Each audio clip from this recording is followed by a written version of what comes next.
Everything, all of your knowledge, just tell us everything all at once. Okay. Summarized in 2 seconds, please. I mean, I think, of course, like we talked about, like if you've got some quibbles with the kit, or you think it should be different, then absolutely, that's something I want to cover. But I think as far as we're mostly running 300 focus con, just because our ball and point healers were still getting a little tagged up, which I think we've adjusted a whole bunch of stuff, but it's been tough for us to get solid war reps to even review good VODs. So, yeah. All right. Can I please be allowed to stream? Yeah, I should have done that already. Sorry.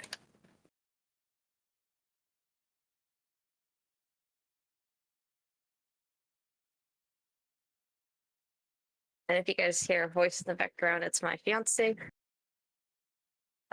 So we share the same room, so he's probably gonna hear him talking in the background.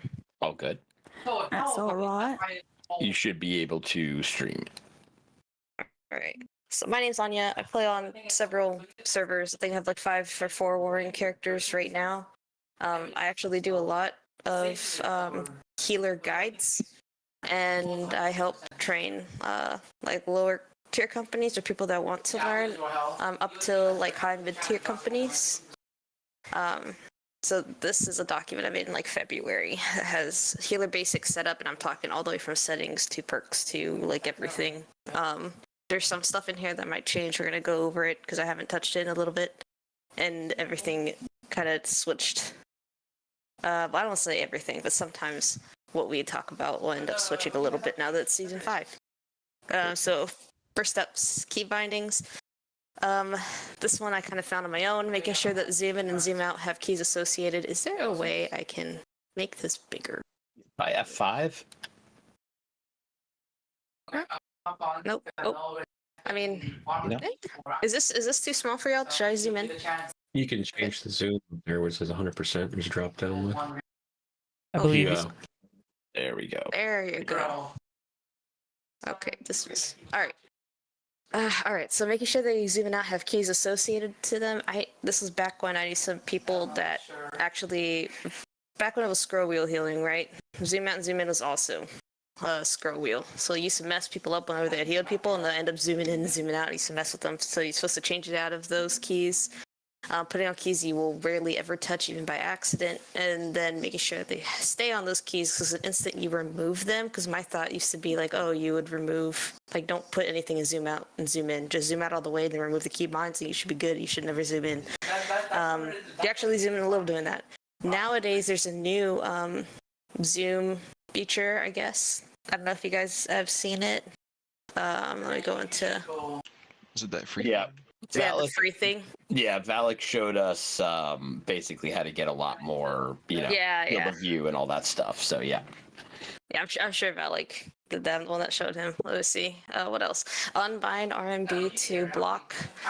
So you don't really want to block in war. If you want, I can show you why. There's some people that say the block can be OP. I don't think that block is really helping anyone right now. The chances of you blocking the right things to where it would be useful is very small.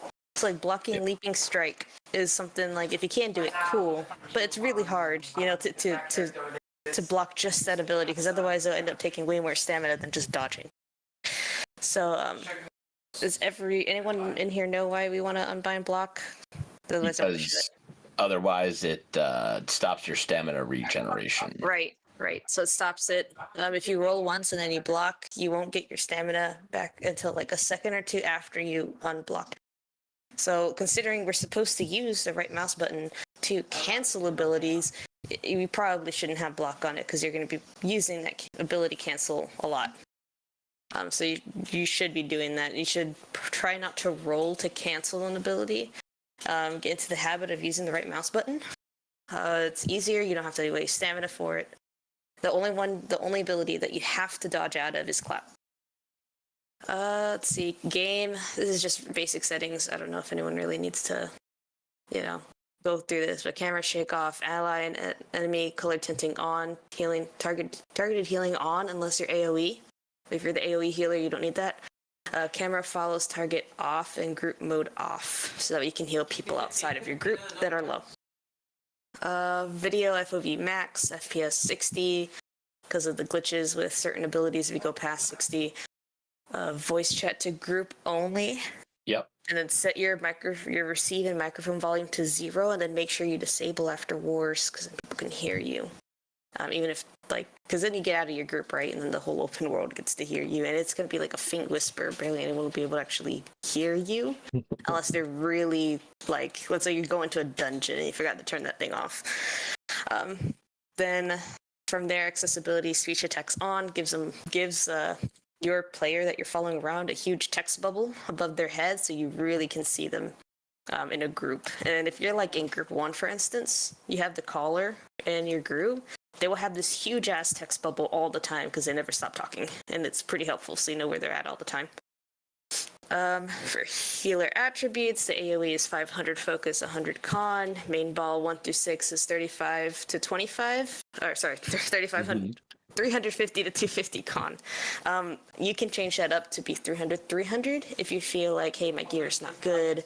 I value my health and my ability to survive more than just stat padding. I do that sometimes depending on who I'm facing. If I know that I have name aggro in a different server where someone has a bounty on me, I've had that happen before. I went 300 that war just because I knew I was going to get dogged. Yeah, basically we've got everybody running 300 right now until we can die less. Perfect. That's actually exactly what you're supposed to do. Yeah, so perfect. Especially for kill squad, you gotta have that. Yes. Yep.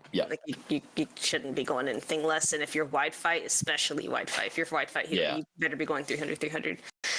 Healer consumes and buffs. Your bags should have lasting consumes. The food used during war, honing stone, energizing hearty meal, 48 or what is it, the focus con food, that's 48, and then desert sunrise. Some people skip out on this energizing hearty meal, but that gives you mana back, so you got to really do that. Yep. There's also people that believe that if you put logging food, that it still gives you stuff back. I think that was proven wrong. No harm in doing it. I haven't tested it myself. If you do logging food or some other skill-based food, it says that it gives you passive regeneration and health, 1% or something like that per second. It's pretty low. I don't think it works, but you could try it. Tell me if I'm wrong, I guess. And then the other one that some people like is a hearty meal, but you get the same thing just from doing the regular energizing hearty meal. You get the well-fed bonus from that too. Buff. Yeah. So you don't need to do that. You just need 4 things. Your 4 consumes should be health pots, regen pots, or regen serums, cleanse pots, mana pots, or protection pots. It depends on what you like. I like protection pots or mana pots, but some people really go through, really love healthy toast, which is, your thing. Also, it depends on the server. I play in Delos too, so I do 6 a.m. wars because I'm a degen. And over there, they don't believe in the serums and the regen pots. They believe in DST, no matter who is in your group, no matter what you play double single target. And so you need mana pots because the amount of casting you do is insane over there. So you need mana pots. So it depends on what you play. If you play DST, I do suggest that either you do really well with your regen consumption, or you just go mana pots anyway, and you forget the protection one. So it's really hard to be spamming LE, spamming DE, and actually maintaining your mana correctly. Every time you die, you buy your cleanse pots. Some people are like, oh, my team needs me, and then you go ahead and die, and you come back and you rush out there. Very rare times do you do that. It's whenever you're about to lose the point. Above 75% take, you run back out there without grabbing anything. I've even had it to where we're losing and the rest of my team dies. It's only me alive. I'm the only one that managed to survive. I would actually go back when they die and buy and then come back out because there's no one for me to heal anyways, other than just healing outside a group. Cleanse gets rid of debuffs and prevents incoming debuffs for a short time afterwards. That's why they say cleanse and get active, cleanse and then go in for bruisers, right? So you can use that preventively. If you know you're about to get put in a shit spot, you can activate it before you start getting damage taken, or if you already have a whole bunch of debuffs. Whenever I'm about to step on point, I actually activate that if I have it, or I activate a heart rune and I step on. If it's like the last minute, like we're at 95% plus, right? From there, the armor or weapon jewelry musts. There's a lot of stuff here, but so featherweight for chest piece. Some people will be like, what about nimble coat? In this meta, you could probably get through with nimble coat. I made this back when it was like we were getting introduced, I believe, to spears. But now that we have it, you could technically go through nimble coat. Because the chances of a main ball, now this is for main ball, this is not for kill squad. Kill squad, go your featherweight because you get additional armor. But for my people that are in main ball, you could get away with it. I think the additional armor with featherweight is more valuable than nimble coat. Yeah. We're basically all, just for the same reason we talked about before, we're all going to keep the featherweight and the protection pots instead of mana pots. You, and try like, yeah, no, for sure. I think you should. If you guys are newer and you're trying to learn not to die, 100%. Once you feel like you got the gist of knowing how to position so you barely die, that's where you're like, all right, well, I can put in nimble coat and get that additional refresh. Yeah, LeVay is the only one that she's our AE healer, and she's basically, we just built, we gave her basically sick kicks kit. Okay, cool.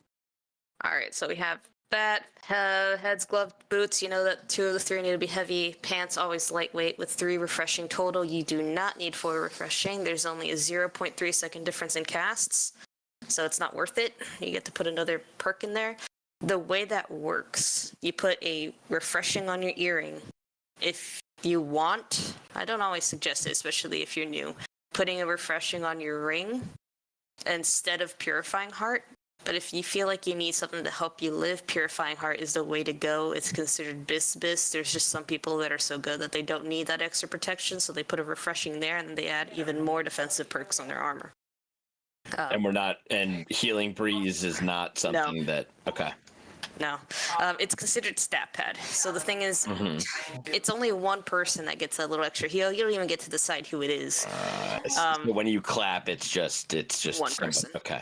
It's not worth it, because then you can put in a Purifying Heart. I think that's what it's called. And you get basically a cleanse pot as you activate your heart rune. Now, here's the thing. Whenever you activate Purifying Heart, it does remove all the debuffs you got on you currently. The difference between that and Cleansing Pots is that Cleansing Pots is also preventative afterwards for a few seconds, and Purifying Heart is not that. You just get rid of what you got, and you get, like, the standard, stone form stuff. So that's the difference. Sometimes if I'm in a really bad, shitty spot, I get on my debuffs to remove the Purifying Heart. I'm still trying to live, I activate a cleanse anyway. Just so I don't get more stuff as I'm trying to live.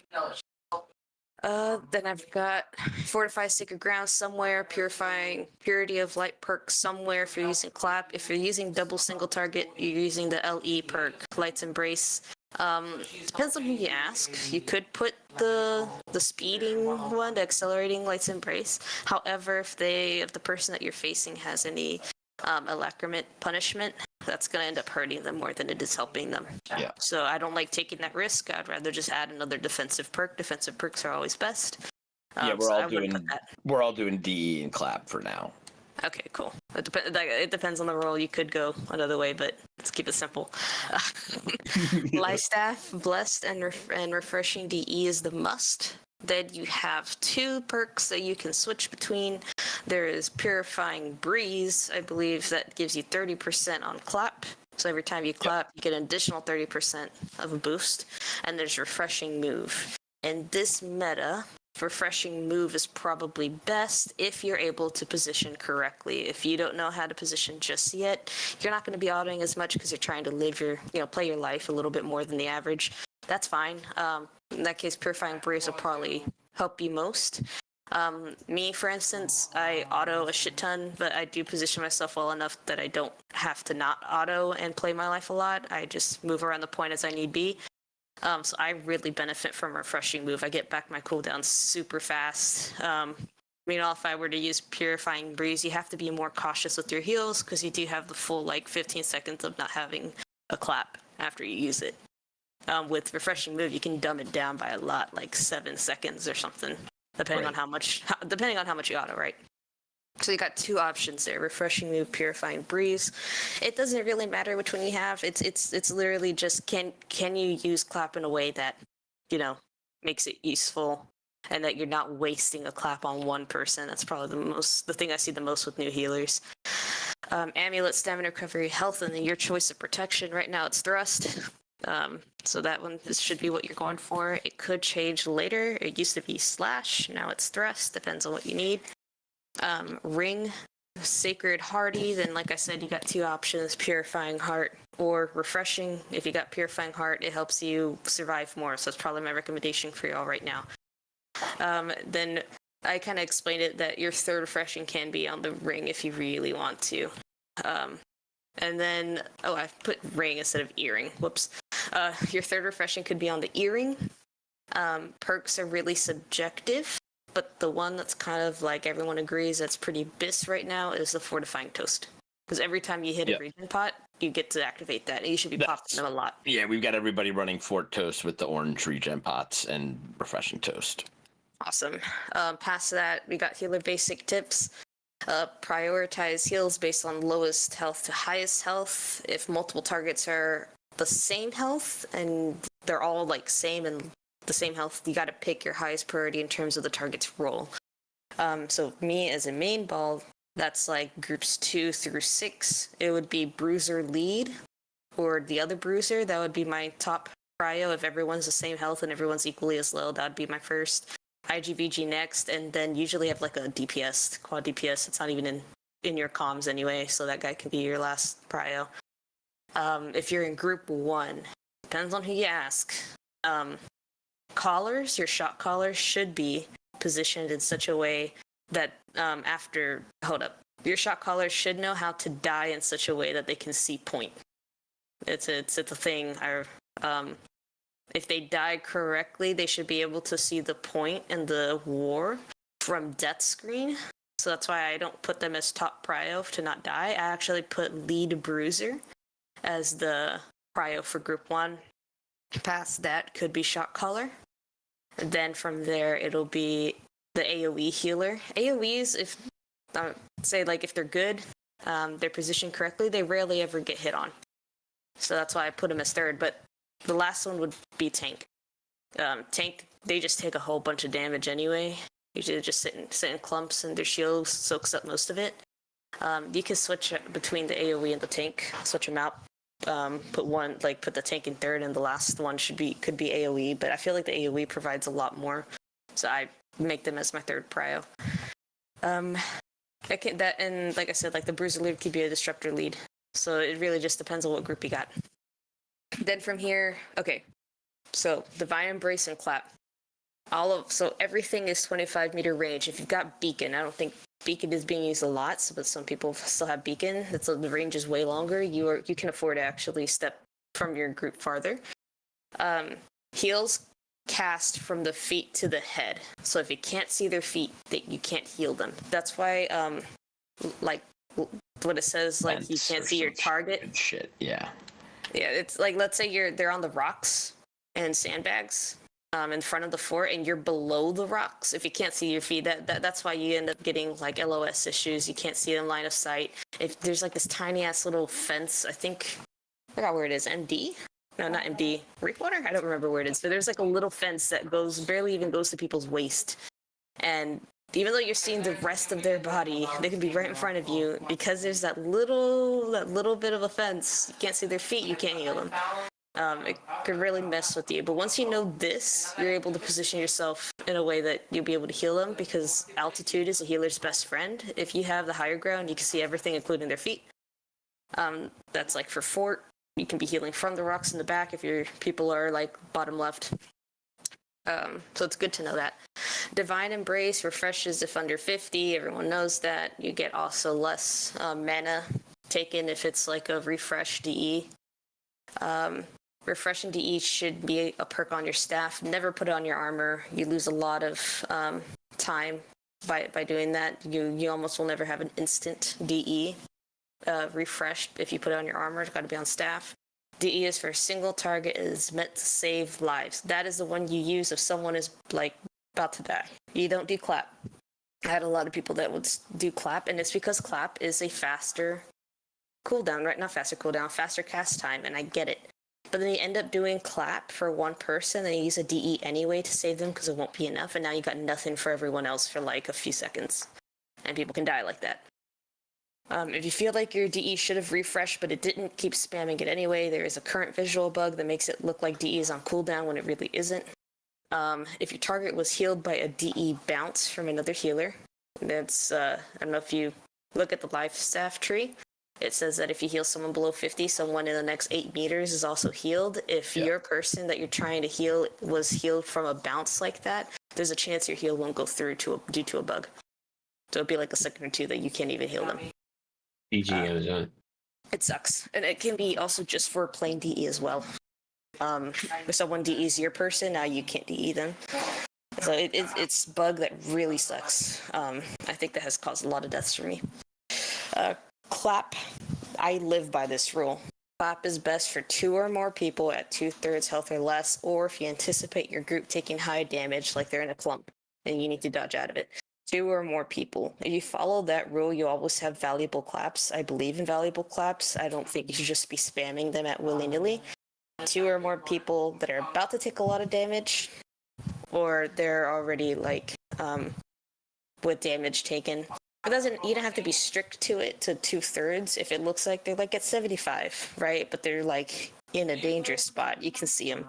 You can use it for that too.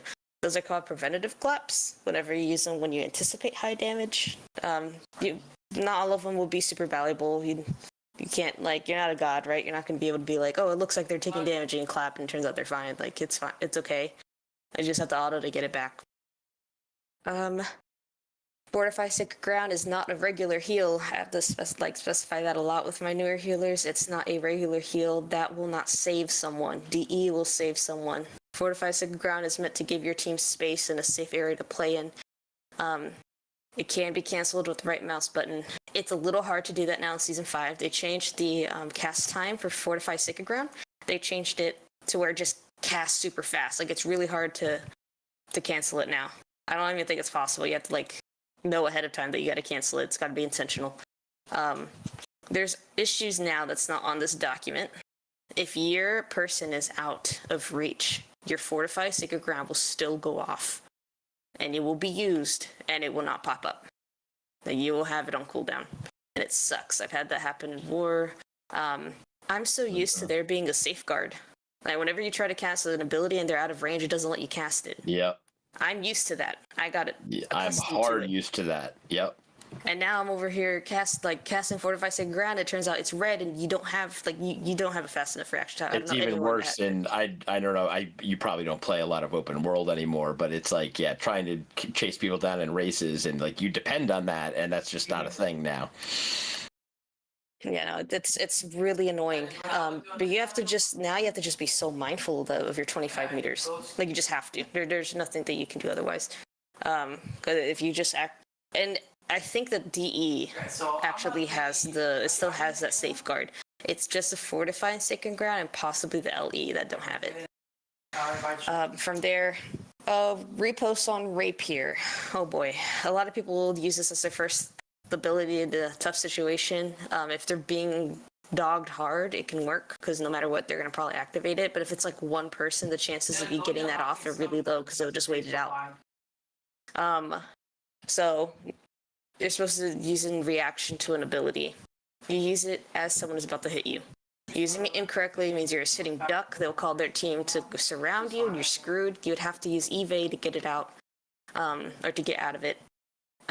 So I always use evade first, trying to make space with a dodge, flashe out. I kind of use my repost for last, unless I'm in a really bad situation, like a clump situation. I got completely dogged, I'll use that first. Evade on Rapier, you go double the distance if you evade backwards. If you evade forward, it's barely anything, but if you like turn around, face your enemy, and then go backwards, you do like triple or double the distance. And Flashe, it's a movement ability. It can be stopped with a lot of things, ice showers, or ice walls, shocks. So it shouldn't be your first line of defense or movement because a lot can stop it. So the way you're going to play it is you dodge to get some distance from them so they don't hit you with shit. or you use evade backwards to get distance, and then you flichet once you have some clear room to be able to flichet. All right. Any questions? This document I can give to y'all. But any questions? Before I start kind going of- into positioning. Yeah, what kind of bugs actually happen when you have higher than 60 frames per second? It used to be like ice showers would just go crazy. Not ice showers. Ice. Is it? What's it called? Is it ice showers? Yeah, not the ice wall. The one that's like the big ball of wind. Yeah, like ice storm or whatever. Ice storm. There you go. That thing used to go crazy. I don't think I have a recording of the visual bug, but they'll like random white lines will appear and start floating into the air. It'll take up your whole screen. If you played OPR a few patches back, the butterflies in OPR turned huge and would cover your whole ass screen, and that was all from the frame per second bug. So it's just very specific things. I haven't changed it back since. I don't know if maybe they fixed it, but I don't want to mess with it. So I still left it in here. All right, so it was other abilities then, and not necessarily like healing abilities that would bug out then. No, not healing I got you. abilities. It Okay. would be it would be visual bugs. So it'd just Yeah, your screen would look whack if someone used like a Screen tearing and stuff. Yeah. Okay. yeah screen tearing for sure. Anything else? Alright, let's talk about positioning. This is a really basic one. Some of you guys might have known everything here. I am going to explain positioning. Give me a second. So depending on what you do, things can be different. There's main ball and then there's kill squad. Our positioning is different in both. If you are the wide fight healer, you are in your own little bubble and everything's different for you. But I think everyone should know how to do that anyway in case they end up getting floated over there. Your wide fight healer should really be one of your best healers that knows how to play life. So I'm going to stop sharing this. Streaming. All right. Now we're going to get into diagrams because that's what we do. Oh yeah. Oh yeah. After this, we're going to talk about fort positioning because that's probably the hardest thing for people to get to. Share. Let's look at paint. All right. Sorry, my fiance's talking in the background. All right. good.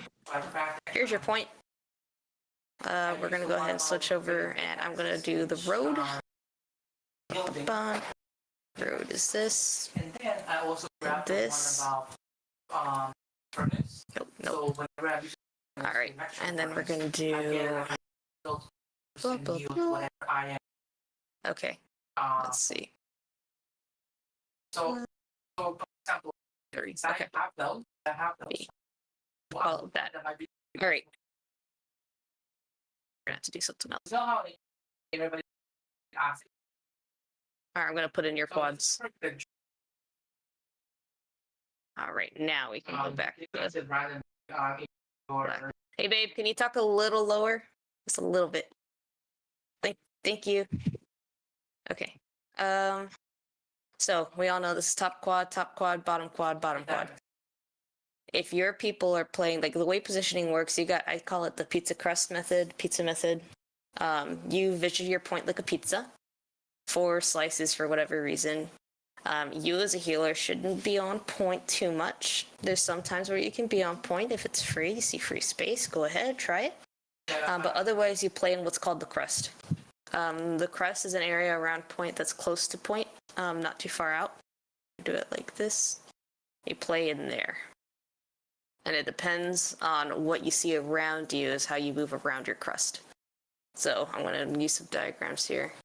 All right, you are going to be, as the healer, you're going to be my little red star.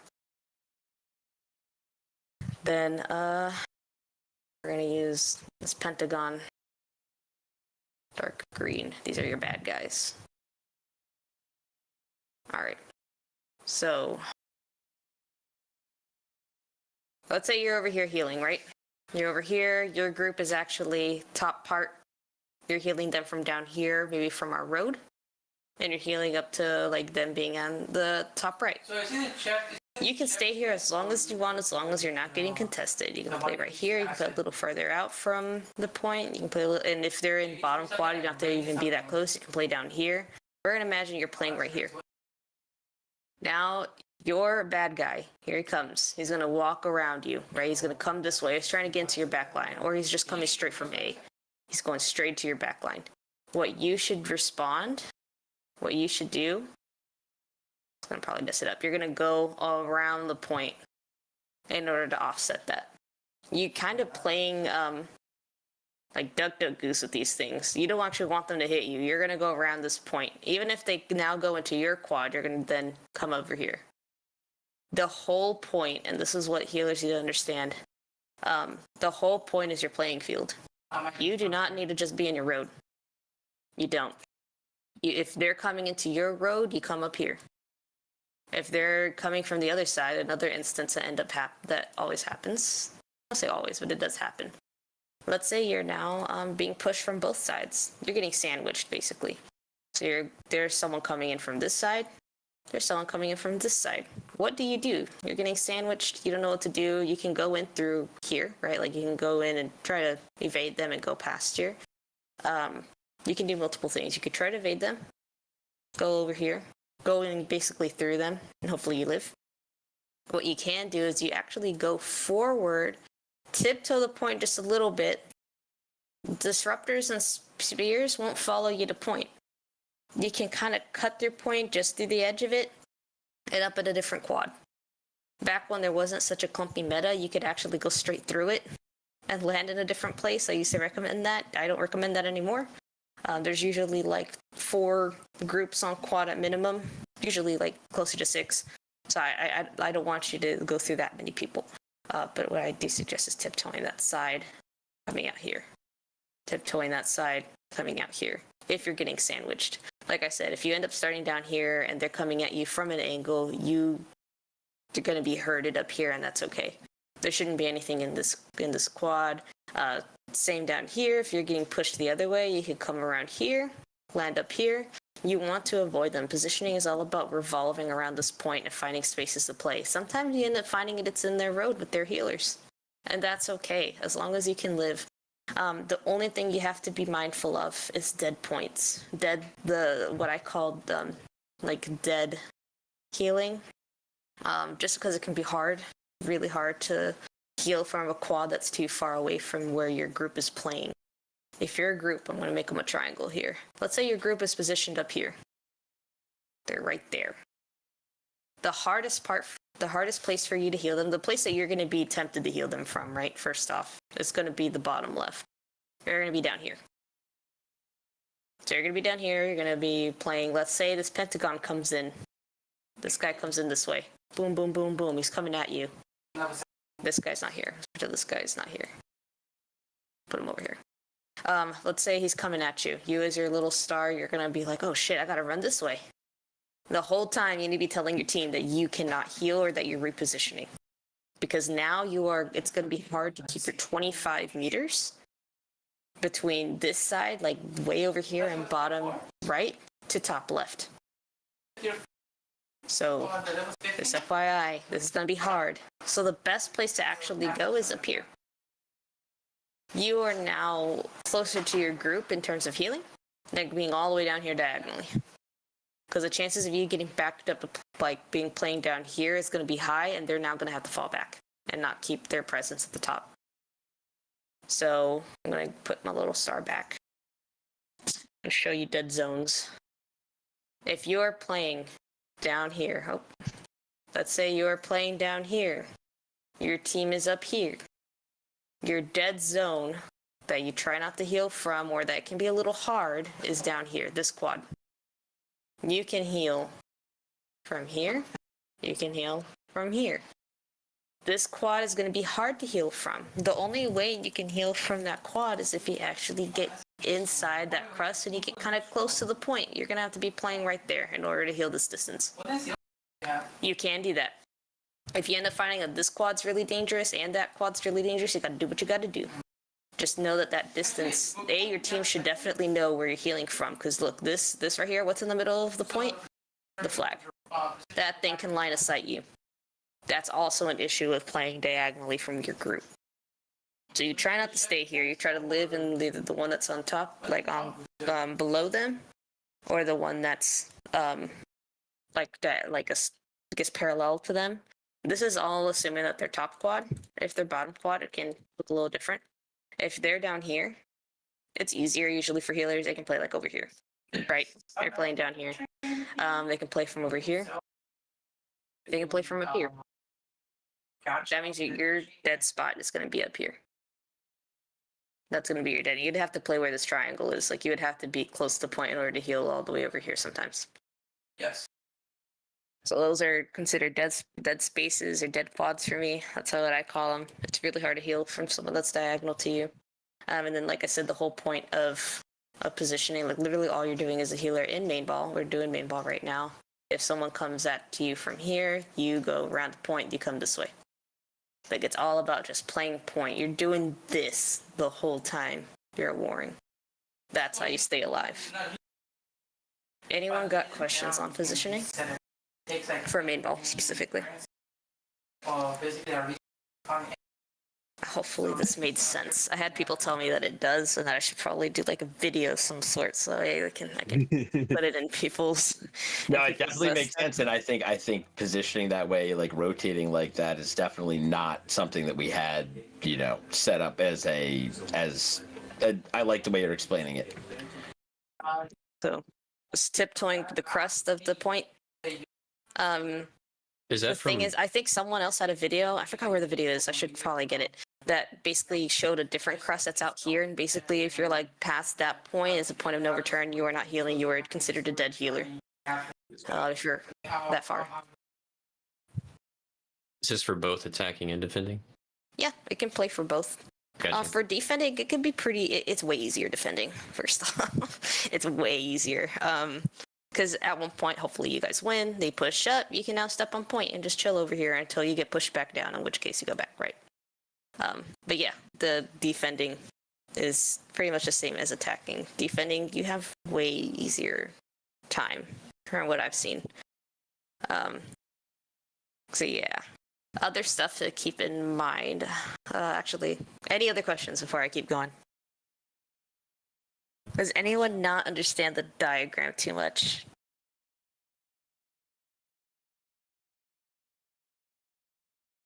All right.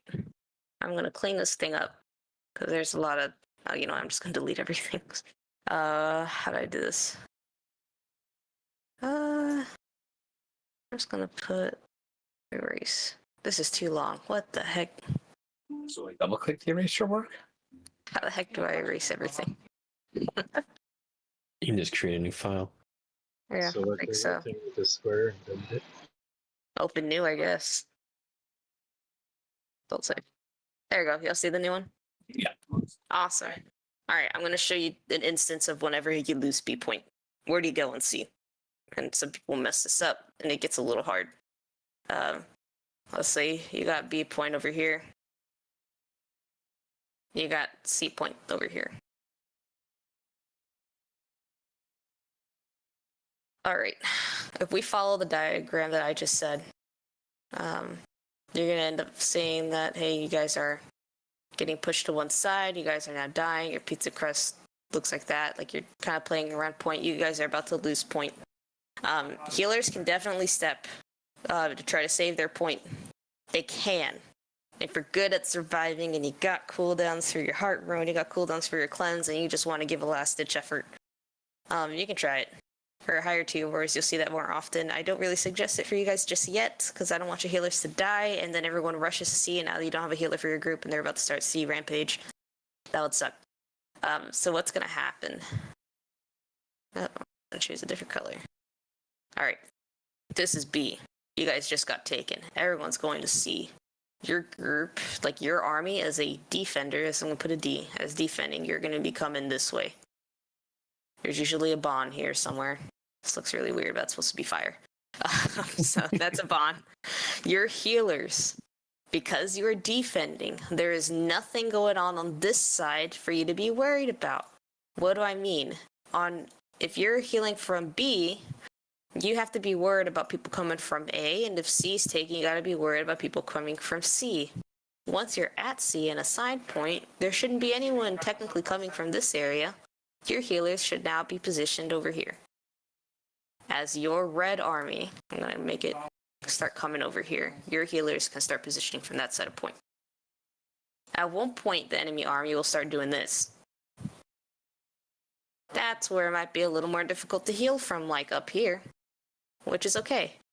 Now you gotta be healing from down here. The toughest place to heal from on defensive wars is on the side of the point that just got taken. B just got taken. This side that's towards B will be the hardest to live in because all their respawns are going to come this way. This quad in particular is really hard to live in. This bottom quad. You as a healer, if you are assigned this quad, best bet is healing from here. Or down here, like in road, trying to heal. If you are in this quad, it can be pretty dang difficult. You would have to be trying to heal from here and living. You have to keep in mind of the respawns that are coming. So you might want to have your respawn bot on, because the instant you hear respawns now, there are going to be people rushing at you, and you might have to move this way. Or heal from up here in order to heal that. So different ways. You can also do the diagonal method. It's really hard to do the diagonal method. You would practically be living really close to point. You can be pulled into clumps. But last point can be pretty difficult for defense, just because this whole side that I was talking about is now your hardest area to play in. What your army should be trying to do is making sure that this side over here is well controlled, so your healers can heal in that little box I made earlier. Your healers can be playing over here, right? And casting from this area. That's what your army should be trying to do, kind of trying to create space and Oppo maintain Oppo. If you maintain Oppo, you win the point. Because then your healers can free cast. Now let's say Anya, this is all nice and hypothetical, but let's say Oppo is gone. Oh boy, if your Oppo is gone, you're going to be in road and your army, this is not for you as healers. You as healers gotta just live. Your army needs to come over here and start pushing like that. They need to start creating like this controlling space on the side, and you hopefully will have some space to play in. Otherwise, play in road, play out here where you can. If you're cool and lucky, you can maybe go behind the enemy and heal from up here. Very dangerous. But usually whenever you lose Oppo, you got to do a whole rethinking of your army, and your shot caller has got to make a new call to try to capture Oppo. If you lose Oppo for too long, you lose the point. Any questions on this side point and how it plays? This is all macro, but it does help with positioning. Yeah, it does. Makes a lot of sense. And I'd say we want to leverage the elevation, right, in that situation where, okay. Yep. You want to be, like, if you guys are really being pushed up and you guys are losing point, you want your bruisers to start coming in here and creating space. You got to follow them, but if, let's say, you guys are starting to play down here, you can play from the rocks. Okay. You can heal from rocks, for sure. Kill squads. This is all for main ball. They have to be the ones to position like this. US kill squads have a different, oh man, you guys have a different world you live in. Kill squad's difficult. I really do appreciate my kill squad healers. I played it for like 8 months straight, and I was like, please get me out of here. I'm done. I want to staff that a little bit. But for kill squads, you have to know how to play your life. So knowing your rapier abilities, knowing how to dodge from certain abilities from spears, because you always have one on you, is a must. You guys, you healers, will be in the toughest position because you guys are the ones with your teams pushing for this Oppo spawn space. You guys are the ones doing that. When we're back at B, and I mentioned how our healers could be on a road for a good amount of time if, like, their sides are protected. If you're kill squad healer, you are on those sides. You will be playing over here depending on which group you are. You can be playing weak side or strong side. If you are playing on one of these sides as a kill squad, you need to be very careful of how you play it and try to maintain your team, because it's basically like a 15v15 on one side and like a 5v5 on the other, or something like that, or 10v10 and the other one has a 5v5. Because it's such isolated fights, it's easy to point you out. So that's why it's harder to live in a kill squad. If you're wide fight, oh boy, wide fight. You're like playing way out here. Let's assume we're at B. You're like playing way out here, and the way it works is you're 5v5 over here. If your group wins, That's you group now 10 help to your... be clear for everybody. The wide fight is group 10. Yeah, so group 10. Weak side is group 7. Okay, so weak side's group 7. Boop. Okay, so that means that your 8 and 9 is over here. Yeah. Okay, so what, and I think all healers need to know this macro, because if you don't know this macro, you're not going to understand what's going on and how you ended up losing your side of point.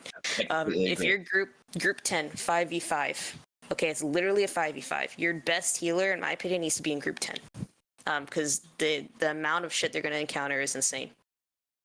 So 5v5, you don't have the protection of point, you don't have the protection of other people. You are always going to be called out. So that wide fight, bless you.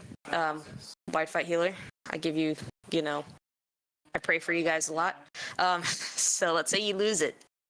Oh no, how about let's say you win it. Let's say you win your 5v5. This has now become a 5v3. You're group 1. Those guys are retreating. Now what your group should do is come over here and impact this 10v10 between groups 8 and 9 and their groups 8 and 9. You're going to impact this. Your group of 5 will come over here and impact this. Now this side will win. Now that this side is won, healers that are in our main ball can now step all of this too. They can now be up here because all of this is won. All of this is free space because they just won that fight. This isn't an ideal world, right? So that's what hopefully this will happen. Let's say the opposite happens. Let's say we died. We just wiped completely. 5 of their kill squad while the rest of our 5 is down. 5 of their wide fight is coming in here, and now this is becoming a 15v10. We are the people with 10, they're the people with 15. Group 8 and 9 have to fall back. This is now all enemy territory. Your healers are going to start being sandwiched in road because people are going to come this way and people are going to come this way. That's where the sandwiching happens. So kill squads are really important to be able to maintain the space inside the points so that way our main ball healers can live freely. When it comes to weak side, this is technically also a 5v5. So you guys also have your own things to worry about. However, over here, your quad groups could help a little bit, depending on your shot caller and how they play. They can help just a little bit to be able to maintain some pressure, especially your bottom quad. Sometimes they can do that. And then come back on the point. It depends on the shot caller, but usually there's a 5v5 too. That's why it's really important for people to have that communication with the shot caller. So if they lose their 5v5 on this side, the shot caller needs to know because now there's going to be a shit ton of people coming this way, and your whole army is going to be hit on this side of point. Your healers could be killed if they're not paying attention. It's also important for wide fight to say that they lost, because the same can be said on there. If they don't say that they're lost, and then a whole last group comes and combats 8 and 9, 8 and 9 is now overwhelmed, and now they're going to lose, and then from their point, it's going to lose. It's a trickle-down effect. Any questions on this, how kill squads affect main ball healing, positioning, and macro? Any questions?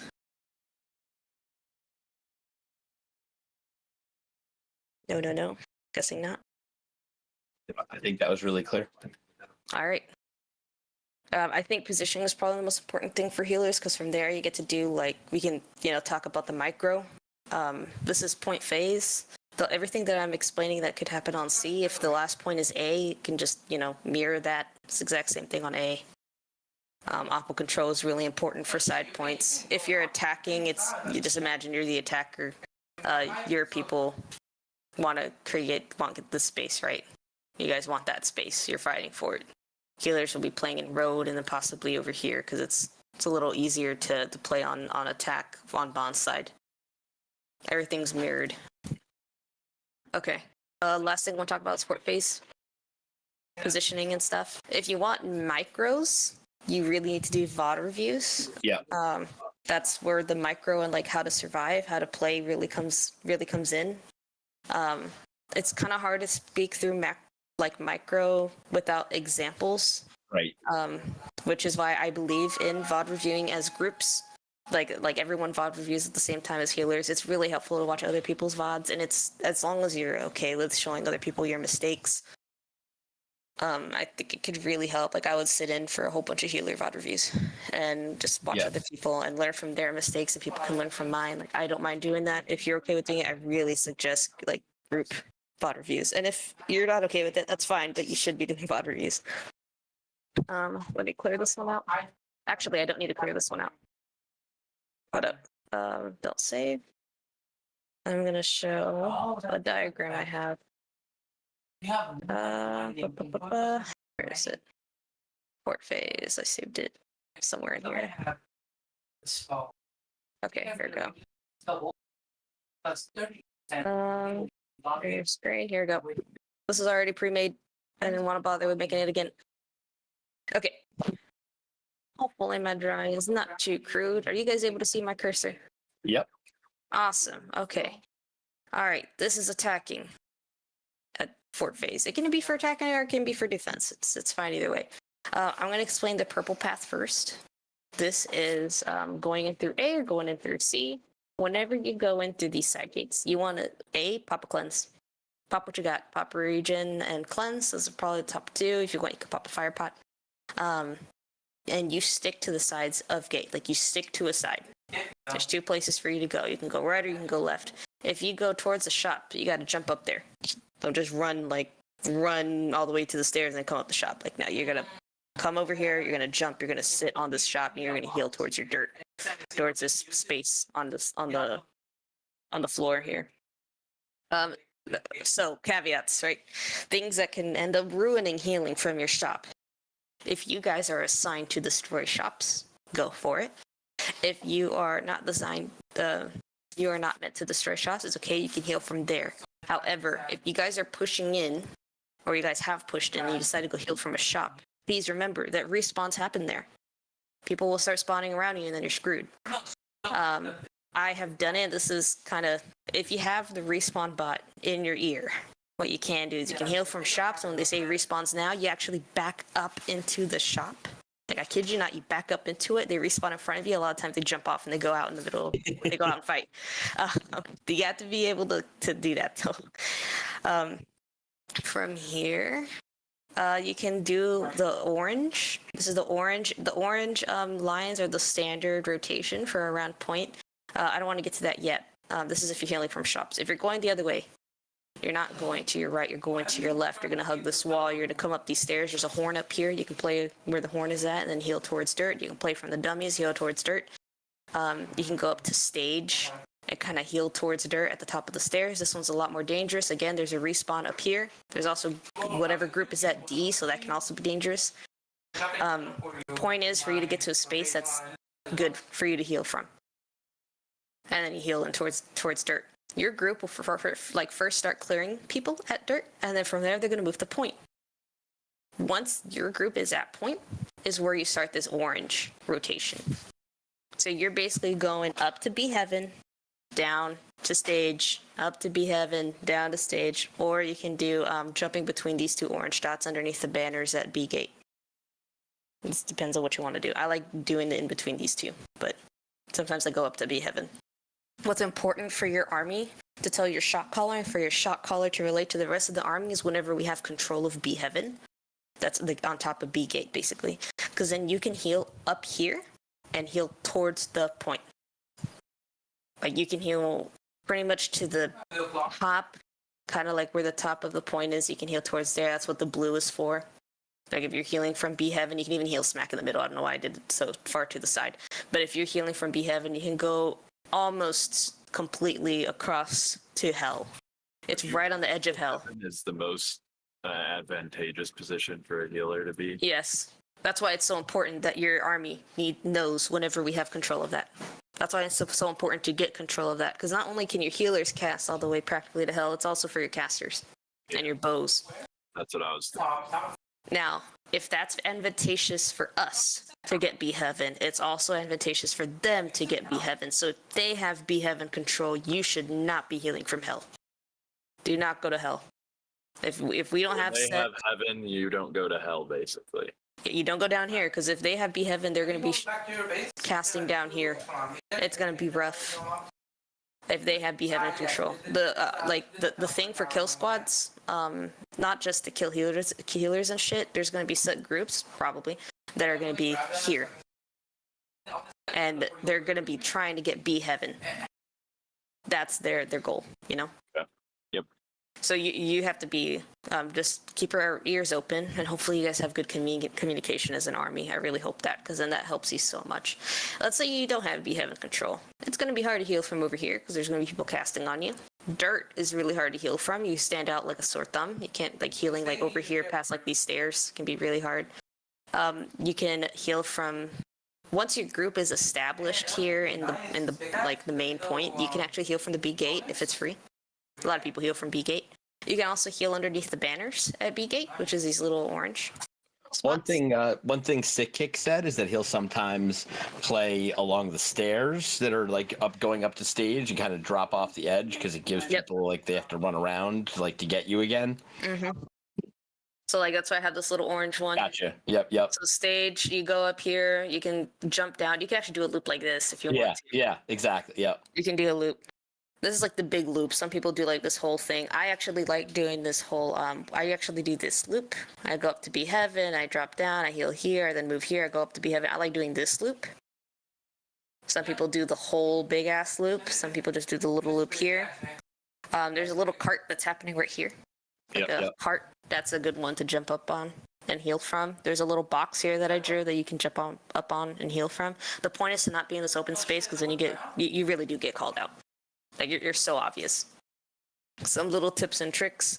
There's sometimes cubbies in between, like on the ground floor. There's a cubby right here that you can heal from to heal towards dirt. It's like in the wall. Like you can heal in the wall there. There's one here as well. If you're defending, these spots can also help you because it'll get hectic in fort. But if you're defending, you also want to heal from the shops. I don't want to heal from the horn when you're defending because people are going to actually be autoing the horn to kill it, so they'll end up hitting you. Shop is the best way to go, or you can actually heal from the second floor above the horn. It's kind of hard to show without being in game, but there's a way for you to heal down towards the A from the second floor. So I like doing that. That's probably my favorite one because you don't get hit with anything. So defending is pretty much the same thing. Is there any questions? Because I think I actually have to go in 10 minutes, so now it's just Q&A time. So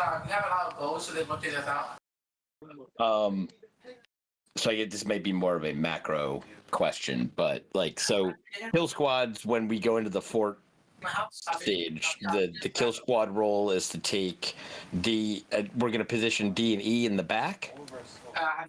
And then like I'm unclear where to stand, like if we are pushing in and a gate is broken, like, you know, I guess I'm just gonna stay with my squad and do what they do. But Okay, hold up. For which gate though?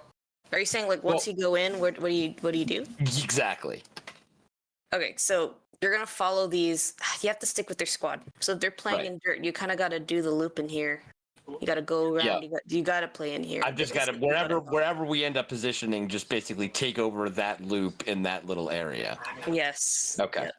Now, if you're playing your life, if someone finds you, and by someone I mean it's probably usually a group. If a group finds you, you got to say that you're being dogged down. Like I'm playing my life. No heals. No heals. Start screaming that.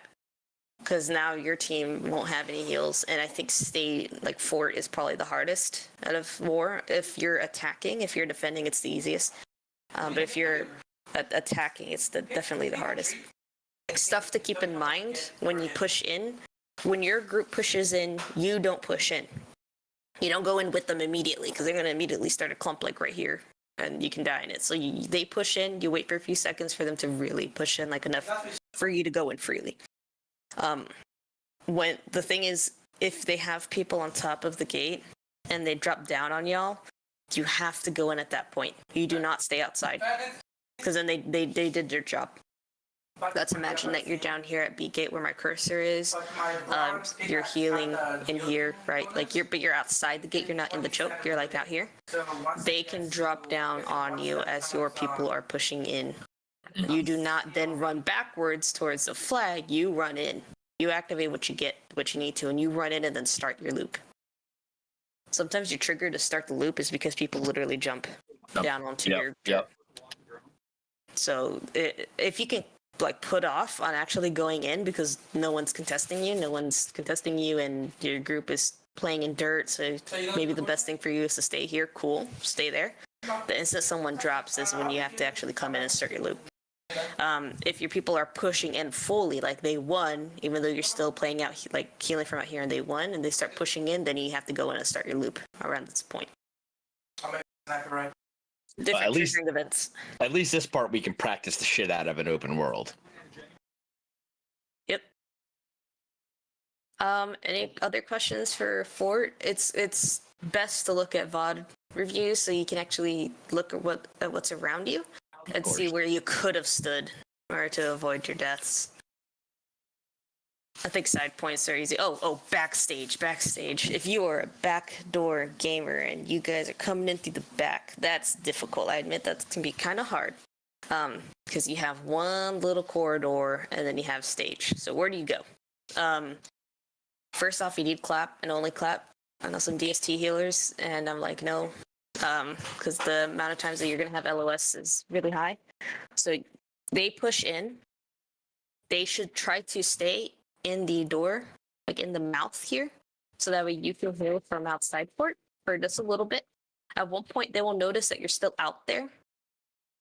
So they're going to try to body block you out there.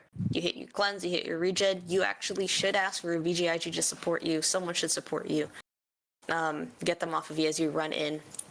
Your team is still playing out here. They got to play life as you try to maintain yourself and find a place to heal from. There's a little, I guess like a shelf right on top of D and on top of E. Not all the way to the top, but halfway to the top. You can heal from there. And heal your group. So you'll be healing downwards, like underneath you. So from there, they should start moving towards stage or start moving towards horns, so that way you don't have that line of sight issue and you can heal downwards towards them. Problems with that, which is why backdoor gaming can be really hard. They can block the stairs that lead up to that little porch with barrels. Oh. They can block it. In that case, you have to be careful. Your group needs to escort you to a space that you can heal from. Sometimes it's stage. Sometimes they just need to push up, and you heal from like horn. You might just need some assistance with that. Sometimes it's VGIG, sometimes it's like your fire staff that just tries to help you. If you have a fire staff, if you're like, what's it called, disrupting? If you have like a disruptor group, usually you have like a fire staff or something if they're inner. They can help you out. So you do need some assistance. Like, it's not just going in on your own or trying to survive. Like, the instant they see that someone's on you, because your group has such a small space to play with, your brothers can get on top of you and help you out while you go secure a spot. There's a chance that you'll have your rapier out more than your life staff, and that's okay. You really just want to put your sacred down for your people to play in. And you should just try to live until you find a spot. Once your group wipes that group, or if your group gets wiped, what do you do? What do you do in 4 if your group gets wiped? Or if you only have like 2 people to heal and they're all like running around with their heads cut off? Be heaven if secured. Heal from there, put sacreds on point. If your whole group dies, but you manage to survive and they're still like, your army is still inside, they just all died somehow. Go to top heaven, heal from there. Heal outside of group as much as you can. Put your sacreds on point. Dead sacreds are those that are around dirt, unless your group is assigned to dirt and to establish themselves there. That's fine. But for sure, if like we're like at 75% health, your sacred better be at least touching the point. Otherwise, it's a dead sacred. You're not providing anything because you need to give them safe space to stand on so that way they can tick up. Once they're at 95% tick, or 95 and up, like you're about to win it, I don't care who you are. If you're a healer, if you're a bow, you jump on that point. Every single person needs to have their toes on that point. If you wipe, and you wipe as an army, and that's fine. But you can sacrifice your death and get a point. I have done that before. I would be one of the last people on that point. And we managed to get it because all of our healers stepped. So healers can step point too, especially if it's a win it or lose it type game. You need a step. You can heal and step at the same time. You got to find a place to step. You don't just rush into a clump. You find a little bit of a dead space and you sit there and you still try to heal. You might even put a sacred on yourself and that's okay. But you keep trying. Any questions? I just had something I wanted to point out with the sacreds. When you're telling people to put sacreds on point, that it might be important for some that don't know that they do not stack. Try to lay them next to each other, but not on top of each other if possible. Mm-hmm. They look for Some dead people like actually space don't that's know open. that. Yeah, my bad. I made an assumption there. Yeah. Yeah. Put it No, on. that's all good. I just want to make sure that anybody who's new or didn't understand that sacreds do not stack. Some of our players are literally new to New World, so it's Yeah, thank you. sometimes we have to clarify things that a lot of war players would never even think twice about, right? Right. Yeah. That's. I just want to make sure because a lot of people say that and they're always like Yeah. sacreds on point, and everybody's stacking them, Yeah, we and definitely. we're not getting the value that we need from our sacreds by laying them next to each other rather than stacking. Yeah, How that long makes have sense. you been warring, Anya? Man, a year and a half. I don't know how many. I mean, like 300 wars or something. Jeez. If I had to take a guess, 300 wars. All right. Well, can I ask you a question that I want you to tell me the truth on? Sure. How long do you think it takes us to catch up with questions like what you just like explaining that sacred Ooh. don't stat? You know what I mean? Like realistically, Realistically, it's gonna take it's gonna take a good number of wars. 6 months. I don't want to say 6 months. No, you can definitely if you guys VOD review. The thing is VOD reviewing. If you don't VOD review, Yep. you're not gonna get anywhere. Yeah, we 100%. review every single. Every single healer needs to VOD review, and there's two Yep. types of VOD reviews to do. The first one is micro with your lead, whoever the heck knows what they're doing as healer, and they're taking over. And you should have different ones if your lead doesn't know a specific type. Like you should have someone that knows what they're doing in wide fight to review your wide fight healer. Someone that's like maybe mains kill squad that knows what they're doing kill squad to review kill squad healers, and someone for main. Or if you know someone that can do all of it, cool. I don't suggest someone who's main balling to review kill squad if they've never done kill squad or if they've never done wide fight. That's tragic. I've seen some bad habits get formed because they learn from person that doesn't know what they're doing. Yep. What would be your what would you tell me to do from a perspective from the leader of this company if I don't have someone like that? Because that's the real truth. It's like I don't have an experienced kill squad healer. Well, Group reviews. You'd be surprised what you can find Yeah. from people that have untrained eyes elsewhere. Gotcha. So you should do group reviews with all your kill squads because they can end up. I mean, that's how I learned. I came from Fresh Start. Like, don't get me wrong.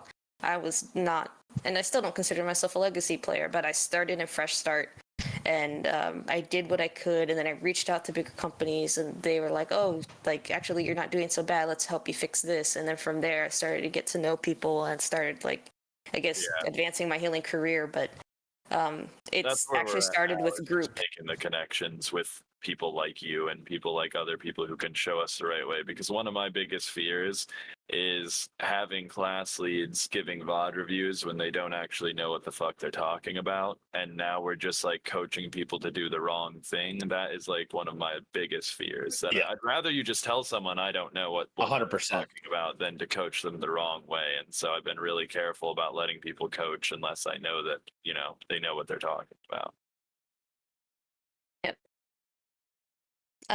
It's okay if like I really do think that the group reviews can help because look, if someone has a problem, they have trouble with something, the chances of someone else having the same problem is going to be really high. Yeah. So if you're together as a group, you can come up with solutions. If you don't have someone that can give you that solution, you'd be surprised, what people can come up with. That's how metas are born. It's not like someone just knows and they know the devs and then all of a sudden metas. Yeah. It's literally people group review in the higher tiers and they come up with stuff to help the problems they have. Hence why like spears became an issue, right? And then the higher ups, the people that know what they're doing and like supple and shit sat down and decided what can best combat spears. Okay, let's test thrust conditioning. And then now that's like the thing to go for, right? Perk wise, thrust conditioning on healer sets. So it's all a group effort. Not everyone knows everything. I certainly don't know everything. My AoE is needing some help, but I know what to do. I could review someone for that. But am I the greatest AoE? Hell no. Ask Sick Kick, right? Sick Kick is the way to go. Yeah. Yeah. So when we do a group review, do you guys do like a little bit of everyone's VOD or just one person's VOD or what do Depends you on how do? devoted y'all are, because I know it can take hours if you do like one person the whole time. I really do think that individual reviews, if you can do it, are great. So the way I see it in other companies is they do a group review. However, it's the main reviewer reviewing one person for the full time. Yep. And it's more so, it's not mandatory group. It's, hey, I'm reviewing one person. If you want to come in and watch, come in and watch. Your set time will be for this day, Dobie. You can come and watch this person that I'm That's reviewing. what we've been doing, Yeah, like that's to pretty start much off. what Yeah. it is. So right now we just review every person's VOD individually, and then if people want to watch and someone, basically we leave it up to the person right now whose Yes, VOD is being yep. reviewed if they want to let people watch or not, because obviously some people handle criticism a little bit better in a one-on-one setting than For sure. And it can be a trust thing. It Yeah. makes sense. The other type of review you guys should be doing, which is best to do right after the war, is group review. So like your group, like you, your bruisers, your VGIG, like seeing what y'all could have done better as a group. Maybe y'all messed up and you accidentally went left when you were supposed to be top right. I've had that happen. So it's like reviewing things like that, how that could have been handled. that's a Hey, they very crashed good us idea. here. And it's best to do it right after because it's fresh. Yeah. Yeah. The one to review, like it could be the bruiser VOD, but honestly bruisers are so zoomed in on what they're doing, they're not seeing what's happening Yeah. around them. If you're going to be doing those type of VOD reviews, it should be the healer perspective because you get to see everything that's happening around that clump and when they should have declumped. True, yeah, because the healer's overwatching everything. You should see every perspective at some point. And then you're kind of doing that type of review as a group. I think every group should be doing that, like a group review, especially wide fight. Like holy shit, this wide fight. No matter what, you need a group review for that. But if let's say you're a bruiser, the same thing can be recommended. A review for micros, sometimes macro, and then a group review with especially with your other lead on what you could have done better. To like work with your other bruiser, like, hey, did you notice that I called my Detta here? And it's like, no, I didn't. Like, oh, did you notice that like I had 65% Detta and you only had 10? Like we were so off here, we shouldn't have gone in. You know, like stuff like that. Yeah, that makes a lot of sense, actually. We haven't even thought about doing a review for that group. That's something we're going to be talking about that. Get that going. Or you can also get misunderstandings out of the way doing that. Like if your bruiser is under the expectation that you're going to count down sacreds or some crap, or they're like, oh, well, I figured that you were holding sacreds for whenever I call it. You know, like you'd be surprised what you can find that there's assumptions made between healers and your bruiser lead. VGIGs need to be calling their entomb if they don't know. That's the time to tell them, or just tell them right before war. Hey, like I noticed that you died here, but I healed you and it didn't happen. Did you entomb? And not say anything. It's like, yeah, I'm sorry, I did entomb. I'll be more on that. So like you help the whole team whenever you're doing like these group reviews. Or you might notice that like, hey, did you scream right here? Like I didn't see the scream and I went in. It's like, oh, well, I did call it, but I think you were so focused on hitting the healer that for some reason was in a clump that you didn't notice that I screamed the clump next to you. Like there's certain things that you can definitely call out in a group, and it's not to shame anyone. It's literally like, hey, what can we do as a group to do better? No, we've tried to set that expectation as hard as possible because some people come in and what we're doing here isn't the normal new war company, right? We're actually new players. It's not just a rebrand. Like none of us know what's going on, and so we've had to set that expectation for sure. So it's the criticism is to help us get better, not to make you feel bad. Right. And it's just kind of having a thick skin. Not because you need it, but sometimes like it's New World. There's some people out there that do criticize you, and they don't do it in the nicest way. But doing like group reviews that are separate from everyone else, not because sometimes there's like reviews that you do right after war where your shot caller is saying what you did wrong as an army. That's great.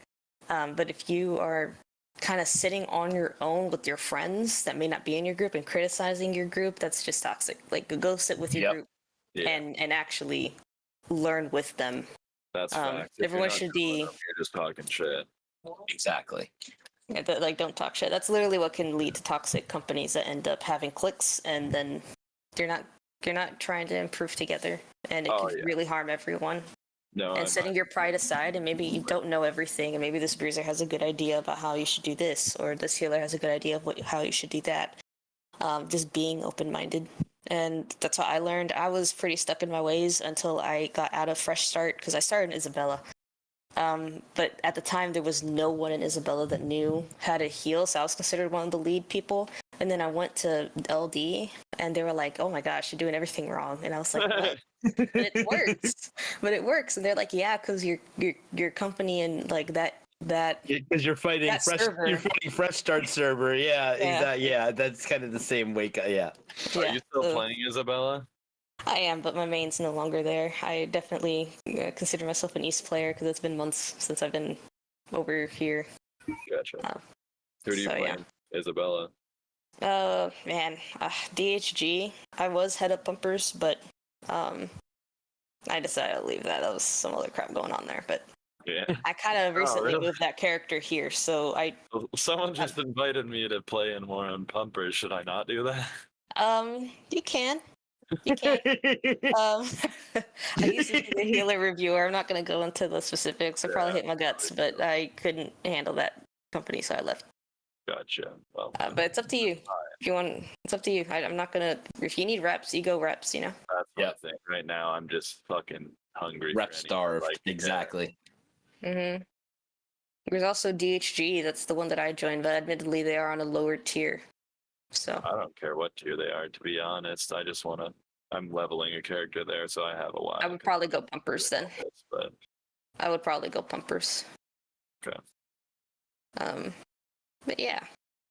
Anything else, guys? I actually don't have a war right now. I thought I did. I do not, but my hubby might have a war, so it's just me talking quietly. Oh, you don't, babe? What? I thought you had a war. Oh, war. Well, that pharma war is not until an hour from now. That's probably why. Okay, but anyway, it looks like I do have free time. And any other questions? Does anyone have a VOD they want to just go over? Because I can do that too if someone has a time. I got a quick question. When Sarge asked you about like how long it would take for us to get ready, 6 months or whatever, it's more. I would ask you that same question, but as far as reps, how many wars did it take for it to actually click and everything became? You didn't really need to think; it was going off of muscle memory and experience of being in there. At least a good 3 of consecutive wars, and I say consecutive as not like once a week. That is not consecutive. Yeah. 2 or 3 times a week. There was a point in there in Isabella that I was actually warring almost every day for like 2 weeks. It was kind of insane. And they were sometimes double like defenses and attacks because we became the top one so quick. Same can be said for my Delos server. Like I said, I'm a degen, and I for some reason decided to war at like 6 or 5 a.m. and then I go back to sleep after. But the same can be said there. Like at one point we were going crazy. If you can get into other servers, awesome, go for it. If you guys are just starting, though, really focus on one so you can devote your time to learning in one server before you jump. Because you can end up accidentally learning 2 different metas, and they can get very confusing, because West does not play the same as East. Just like how Delos doesn't play the same as here. Delos, they believe in freedom, and all the healers run like 3 freedom. They don't believe in Enchanted Ward, and everyone uses double single targets, so it's LEDE, and they don't use regen pots, so it's a very different world over there. And I don't want you guys to start here, and then you go west, and then you learn differently. Yeah, I mean, my main place is here. Like, it's just an off thing that I will do eventually, but obviously I'm so busy making this company that it's... Once you feel more in your boots, like you feel like, hey, I got this down, then by all means, go for it. Because I think actually, I don't know who the heck the lead is for pumpers anymore. I kind of left, and that was me. But I'm sure there's someone in there that can help you. Do you guys have who's your healer lead in here? Me. Okay, and Zevlik also is the co-healer lead. Azlix, okay. Zevlik, sorry. Me and Zevlik. Yeah. Okay, got you. Zevlik. Okay, well, I just DM'd you what our second war, which is unfortunately the last good rep that I got, because we've been doing a lot of, take a free territory or get stomped by people that merc 25 Wardos. Yeah, I remember So that. Yeah, I'm our sorry. last few reps have sucked really, really, really bad. They have. I think I was in that war. Yeah, that was not fun. Yeah, is what it is though. We expected to get farmed for a long time. yeah. Oh, something else. Before I start this VOD, like a little nugget. Your transmog matters. So if I do heavy transmog, your heavy transmog, like you really screw with people.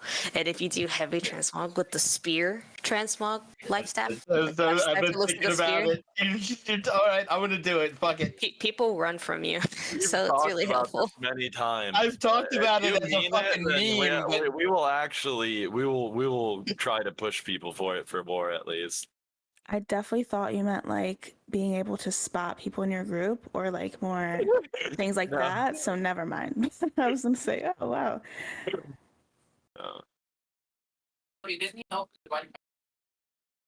Okay. So my hubby here is saying that if you guys need help with wide fight, he's available to review. He's bow main, but he knows macro enough to know like when a healer should have done this and that. So guys, Yeah, I'll talk to y'all later about that. But What's the- Yishmar, is that how you say your name? Yishmar. Hi. Yes. You mentioned transmog. Sorry, he was talking to me while I did that. You thought that I mentioned what? No, I was basically saying I thought that you were mentioning transmogs to be able to like spot people in your group or like just style wise. Because I cheered before you finished your sentence. That could actually hurt you. You don't want Okay. you don't want stuff that'll stand you out. yeah, I've noticed that.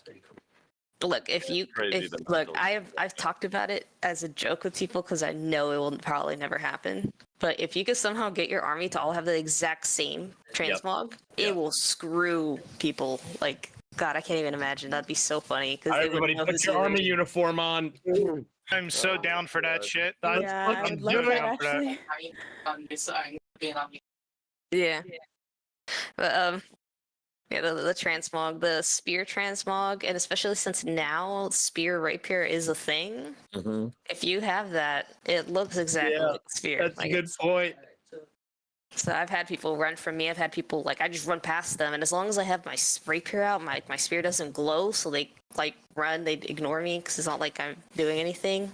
And sometimes it just doesn't glow even though I hold it, so it works out. But yeah, the thing that will tip people off is if you roll, obviously, because then you light roll. But Yeah. past that, it does help. It's just a little nugget of information. Not everybody does it. I know you just gave me this VOD. Let me see. Anything else from like stage, from positioning? I'm trying to think of anything else that people would want to know, but I'm assuming else gear is okay. This whole rotation thing is like Jay had explained it to me, but I never saw like a diagram of it. Makes it much more clear. Thank you. Yeah, I saved that one. It's man, I don't know how long I've had this. It does help. I know there's now a YouTube video that explains the whole pizza crust thing. And like how far from point in the ring that you can go before you just become considered a dead healer because you're too far from point. Oh. I'm just thinking about random crap that could help you guys. If someone's on you, you don't run back. Like I've had people that are in road and people come at them from the side and they run backwards like all the way to fort. Because their first instinct is to go back as people go at them, and then you just isolate yourself. So you want to do the whole running in a ring around the point until you lose them. Or you can skip through the bottom of a point and land somewhere else. What they call the tiger mentality, and you run past a fatter, more feasible meal type deal. Yep. You know? Yeah. You pass them off to another healer. I mean, oh well, unfortunately. If there's another healer next to you and you can pass off the aggro, the assumption is they have all their cooldowns, so you can do that because you're dying and they have to take it. It's, group. You guys are a team, so if someone gives you aggro, you assume that they really needed their cooldowns up and that they were really struggling, and you take the aggro and you pass it on to the next person, or you get out or something. If other healers around you are low, they're the first priority for heals. If you can out of group heal a healer who is low, you save a whole 5 stack. So if that, let's say like your lead bruiser is 30%, but you see a healer in front of you who's getting dogged, who's also at 30%. You're going to use your DE on that healer. Because of the fact that if they die, their whole group dies. If your lead bruiser dies, it's only one person. So you always help your fellow healers.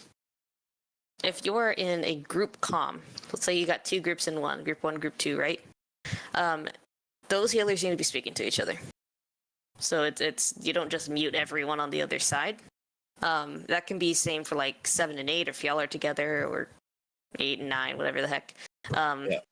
If you guys are in group comms, what you should be doing as a healer is having obviously your team unmuted, and everyone else on the other team can be muted except for their healer. And in case that healer dies, he's got to say, hey, I'm dead. Hopefully you recognize it, and in case you see there are people around you that are low, you can heal them. Or if they're saying like, I need help, I'm going through bottom bond right now, you can try to look for them and give them a heal. It's also, if they're having just a tough time living, you can tell them where to stand because you found a good place to stand, so that way, they can live a little bit more. It's just really helpful to talk to the other healer that's with you in group comms. If you're in group 1, if you're in group 2, usually you don't have the AoE with you, but I even leave the AoE open because sometimes like their healer is so busy focusing on like their bruisers and stuff that they aren't around to heal the AoE, like they're so focused on something else. But if I hear the AoE saying he needs help, I'll look around, see if I can find him and give him a heal, even though I'm not in that group. So communication is key. Oh shit! Speaking of communication is key, give me a second.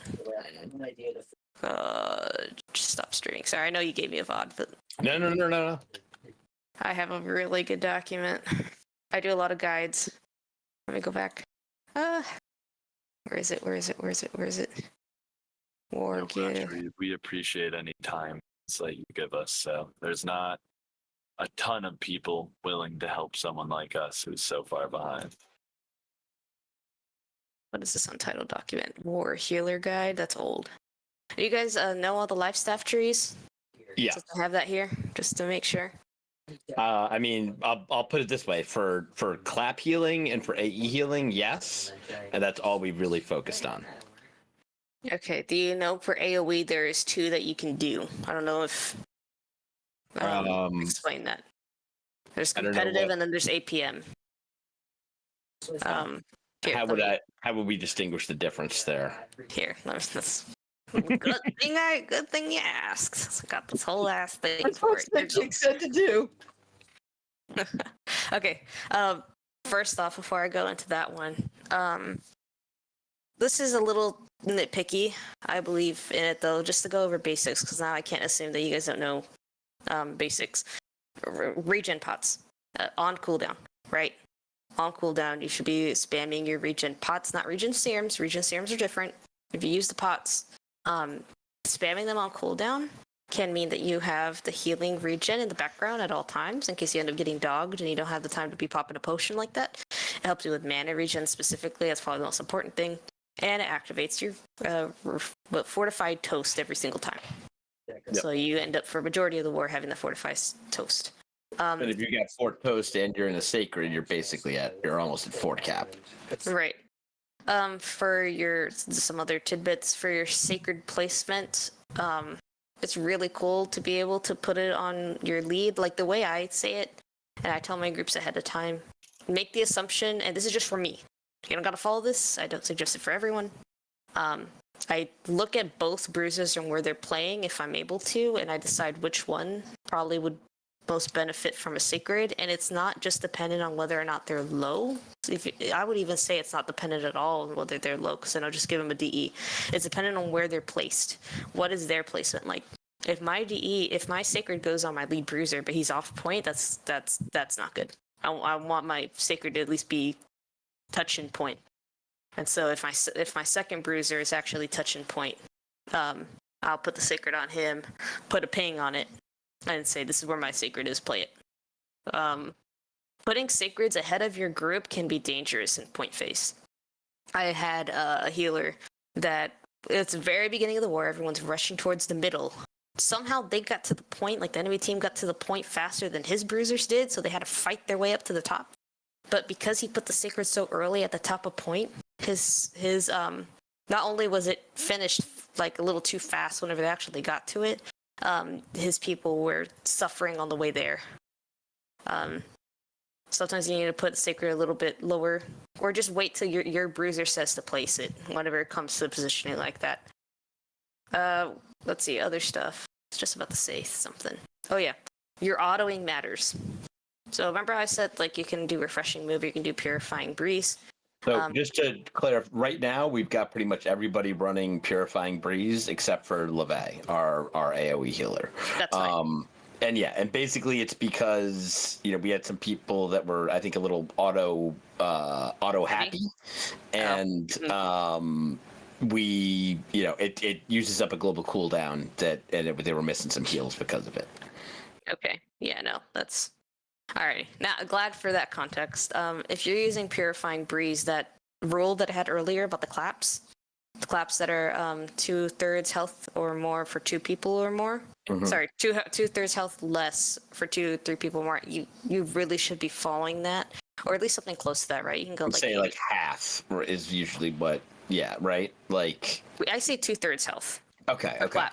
You don't really want to do half because if you do half, then you should be technically doing a DE. Late. Okay. And by the time they get if they're already half, if you have 2 people who are already at half health, I mean, obviously, if you didn't have clap already, then by all means clap. But if you wait till then, the chance of them getting even lower and your clap no longer being able to bring them back to full health is really high. So I go for like 2/3 health is a good point to clap at. Or if they're getting to that point, they're taking a lot of damage, or they're in a place that's really dangerous, you can queue up a clap for whenever their deados go off, like the enemy team deados go off. I've done that. Kind of hard to do, but you can do it. The thing with autoing, I want to mention, if you're using Purifying Breeze, the place you're going to get your abilities back faster from is your autos based off that life tree. Arc. So you definitely want to auto. The thing is, if you don't auto enough, you don't get enough ability cooldown sometimes, and your what's it called? Your ability can take up to like 15 seconds to come back. Your clap ability. What I suggest, and this was told to me by someone else who knows the logistics of this damn game. I don't know the logistics, but I follow it to a T. If you are a beacon healer, your damage should be between 100 and 150k. It means that you're autoing enough in between abilities to get it back fast enough. Obviously, if you auto more than that, then kudos to you. Your beacon healers, if you have any, which you don't, but in case you had any, would be above 200k, so that way you can definitely say that they were getting their cooldowns fast enough. And if you're AoE healing, it should be like 250 to 300, or above 300, I think, in damage. These are just damage numbers. I know you're wondering, like, a healer doesn't need damage. Stats can tell you a lot. If you have a lot of assists, it means that you're healing outside of group. It means that your sacreds are at a point where they're not being overlapped, so you're actually getting tick. If you have a lot of damage, it means that you are getting more actions per minute. That means that you're autoing so much that your abilities are coming up much faster. Your team probably died less too as a result, unless, which I think is what you're telling me the issue is, you are autoing more than you should be, and you're putting your life at stake for it. Yeah. Or somebody else. Yeah. Or you're putting someone else at stake. Yeah. Exactly. So that's the issue. Right now, because y'all are new, I would not focus too much on autoing. I think with Purifying Breeze, you don't need to. Depends on who you ask. My VOD reviewer is like, hey, for Kill Squad, you don't need to auto as much at all. Yeah, it's what I was getting also. Yeah, you don't need to auto that much at all. For main ball, you should be able to auto more, because in this meta, healers aren't bothered too much. So you should be able to, but you do not put that above someone else's life. If you notice someone's low, you stop your autoing, you heal. Let's see. Life staff trees on this. Going back to this document, this is the clap one that I recommend. I don't know if you can see it. Yep, that's what we're running. I want to be able to zoom. How the heck do I zoom out of this? Oh, we Oh, got. is it? There you go. There we go. Okay. What is it? Format or view? No. How do I not know how to do this? I'm so bad. If you That use was it, mentioned yeah, earlier. 100%. We're like on the left there hand it is. side. There you go. There you go. Wait a Oh, minute. all right. Okay. That stuff is important. Okay, let's look at this. So that's the one that I use. Yep, that's what we're using. Some people use Intensify. I don't think it's worth it because that means you gotta auto. Heavy autos, man, I know there's some experimental builds out there where like people do the heavy autos and they remove debuffs if you have like the clap perk. That's cool and all, but I would prefer to be able to light attack the whole time and then I get my abilities back faster for my group. Depends, like I said, on who you ask. You want the entire DE train, like the whole thing all the way down to the bottom for clap healers. If you're in kill squad, you don't need to do that necessarily. Don't need to, because then you're not always in a whole bunch of clumps. But in this meta, I think it's probably best to still go all the way down the DE tree. Beacon healers, I don't think y'all need that. Okay, this is DST, so double single targets. You guys shouldn't need that. So this is what I was looking at. So for basic uptime and parse or actions per minute, where all you're thinking about is you're just trying to spam your abilities as much as possible, you want this tree. This is for wars that aren't super competitive, where the main ball groups are doing well in terms of clump fighting, and group healers are doing well on their own. Some people run Intensify instead of Enchanted Justice, and Glowing Focus instead of Protector's Touch. But the tree the pick is agreed upon. This is the one they use in Delos sometimes. This is the competitive one. So this one is for the competitive orbs, and especially if your army's at disadvantage. It's meant to be anti-disease because you have like this final perk down here. So healing will be increased when players are below 50, stabilizing the clump, and then your group healers are responsible for recovering their respective groups. Provides the most value in terms of macro. So these are the two. So if like your guys are doing well, there's barely any clumps anyway, you just want to spam shit, that's it. If you guys are doing competitive, this one's a good one. I don't know which one Psychic does. It's not the competitive one, it's the other one. It's the other one. It's the one without the top tier perk. Yeah, it's this one. Probably that definitely explains why his heals are so insane. That explains a lot. Yeah, he runs that, and then he runs. He gets back a lot of cooldowns with his Stoneheart, basically, and just keeps. Yeah, no, loading up that's his normal. stuff. Yeah. But this one's for basic uptime. So okay, he does basic uptime. I didn't know that. That's kind of cool. It's slightly different though. Yeah, you can change up some stuff. This one's like it's kind of the basic one. You could definitely change things up on this. This is, I don't know when I made this. I made this months ago. It's rare that they ever change too bad, like too differently, you know? Like life staff trees have pretty much remained the same. Depends on who you ask. This one's competitive. I really do recommend this one. It just, you won't get things as fast with this one, and there's not as much protection. This one is not gonna, like your group one is not gonna get as many heals because you don't have this one. And you don't have this fortifying with autos. Everything else is pretty much the same, but this one also has Intensify. So this is the one with the AoE. If you're gonna use Intensify, it's supposed to be a pattern of autos. So you do 1 heavy, 2 light, 1 heavy auto, 2 light.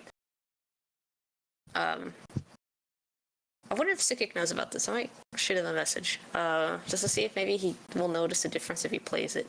Again, I don't do too much AoE. I know how to review for it. I know what you should be doing. I've done it a little bit, but it ain't my forte. So go with whatever Psychic has.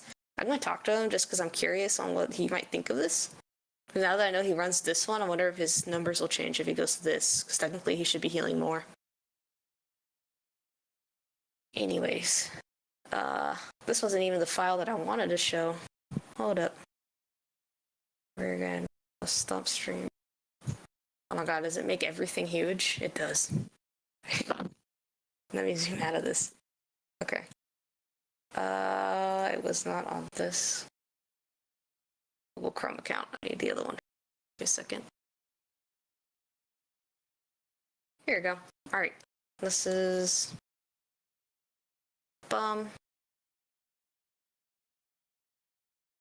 don't mind anything.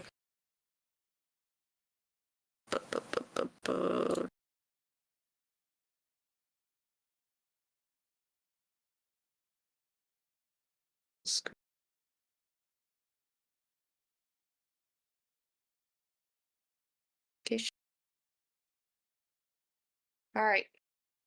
I made this a long time ago. This one definitely doesn't need to change. This is a healer communication guide.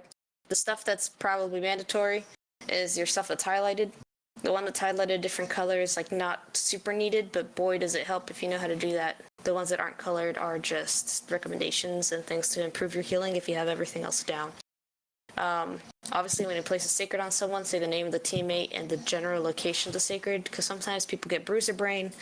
They hear that you put it on the other bruiser and they don't actually know where the other bruiser is. So then you say like, oh, well, top left on blank. So I usually say sacred, then I say the name, and I put top whatever or bottom whatever. So the stuff that you can do extra is announcing your cooldown at 5 seconds. Like say like, hey, I'll have my sacred in 5. Added points if you can ping your sacred. Not everyone can do that. That's fine, but cool if you can. Count down sacred placements. I don't do that a lot. I do that whenever I feel like I'm not needing to focus as hard. It's count downing sacred placements for the bruiser that I usually heal. Sometimes I'll be like, hey, Osims, I'm gonna give you sacred suit in 6 seconds, and I'll count down from 3, sacred in 3, 2, 1, sacred now, top point. So like he will position himself in a way that he knows he'll get a sacred, or your bruiser might already be in a clump. They're trying to get out, but because you know you're about to get a sacred, you can technically stay in it. So it helps your bruiser figure out his positioning. Whenever you're getting targeted and where you are, like, hey, I'm getting dogged, play life, but I'm in road. This was back, I did make this back in a meta where someone could come help you. In this meta, I'm not so sure that people will be able to help you. Sometimes the VGIG that can come and help you for a second, sometimes the fire staff with their ice gauntlet, if they have it. If you can add in how many are on you, if it's a big group is where we really need to say how many are on you, because now you're not just announcing that there's 5 people on you, you're announcing there's 5 people in your road, which is really bad for whoever else might be listening. Play your lives, 3 on me, back of road, need help. You don't even need the need help. You just say, play your lives, 3 on me, back of road. I need to switch this up. But yeah, they're try to give as much information as you can. This one is really hard to master because it is all about instinct. What do you instinctively say whenever you're about to get, killed? And for some reason, it's actually, for some people, it's going silent. They go silent and they focus on living so hard that they don't tell their team when they're dying. That's probably the biggest mistake you can make, because now your bruisers are going in thinking they got their healer and they don't. Bruisers aren't looking at, like bruisers and other people, they're not looking at the health bars like you are. They barely look up there. They look only at their health. So if you're getting, bombarded by people, you're dying, they're not going to notice that. It's not until you say something. So your instinct needs to not be quiet. Your instinct actually needs to be, I am dying. Play life, play life, play life. No heals. Sometimes I'll just spam that. I don't, this guide is definitely, like I said, a guide, a recommendation. Even whenever I'm under pressure, sometimes I don't say how many people are on me or where I'm at. I try to do the where I'm at as much as I can, but sometimes I'm just like, play life, I'm repositioning. Your words matter. So if you're saying I'm repositioning, it means that you can handle what you're being dealt with, and you just need some time to get yourself in a better place. If you are saying I'm gonna die, like I'm play life, I might die here, that will give your bruisers a sense of urgency to get out of whatever clump they're in, and maybe your VG or someone will come help you and try to find you. But if you give the wrong stuff, like if you say like I'm playing life, but you're not really in danger, you just gotta move somewhere. Like you got 1 dude on you, you're fine. It might prompt your people to actually back up and lose space when they shouldn't. So your words matter. I recommend repositioning for whenever you're literally like doing that whole thing where you loop around the point. Like you notice someone's coming into road, so you're repositioning to the other side. That's a good call to just say I'm repositioning, play life. If you are actually getting like gangbanged in the road, that's where you gotta like start screaming. No heals, play life. And you actually tell them that you're about to die or that you could die. So they have that sense of urgency and get out. Whenever you do die, respawn timer at death, announce the last 10 seconds of respawn, and tell your group that it's safe to die if they get caught. I've had to do that where I die and it's like 25 seconds, and I'll count it down every 5 seconds of like 25, 20, 15. If you need to die, die now. So that way, if they're fighting for their life, they can just give up and catch the respawn. Or if like they're really out in the middle of nowhere, there's a chance they can't even get back to where they need to be. They could die, and they'll be fine. Like they'll come in with the respawn wave. I like to count down at least the last 5 seconds. So I do 5, 4, 3, 2, 1. Sometimes that respawn caller is not, they're not accurate. That's where you come in. Or some people don't even have the respawn caller on. They kind of just leave main comms. That's where you can come in. Everyone should be following this no matter what you are. If you're a healer or not, you should be announcing whenever you die, whenever your respawn timer is at death in the last few seconds. Fourth, general location that you're healing from. This can help your people, your bruisers. If let's say they're playing top left and now you are healing bottom right, you're doing the diagonal thing that I said that you probably shouldn't do. If they charge out of a clump and they go further left, you for sure can't heal them. So if you're saying I'm healing from this location, it gives them the, oh shit, I should probably not charge the opposite way my healer is from. I'm going to charge towards them. That's why it's important to say your like where you're healing from every once in a while, especially if you're like repositioning into a different quadrant, to a different side of point. You should be voicing that, because if you're originally healing from Bond and they're used to you healing from Bond, so they're charging that way to get out of a clump, you're healing them, but all of a sudden now you're off a Bond. Now they're outside of your range whenever they charge out because they don't know where you're at. They think that you're still over there. Whenever someone is out of range, you give them your current location, they come to you. You do not put your location at risk to go heal them. That's called hero healing. If you're healing at the stake of your health, then you're hero healing. And you should not be doing that. You're the most important person in your group. You stay alive as much as you can. So they're out of range. You tell them, hey, you're out of range. Come towards me. I'm here. They come towards you, and then you can heal them. The only time that maybe you should move towards them is if you're in the wrong spot.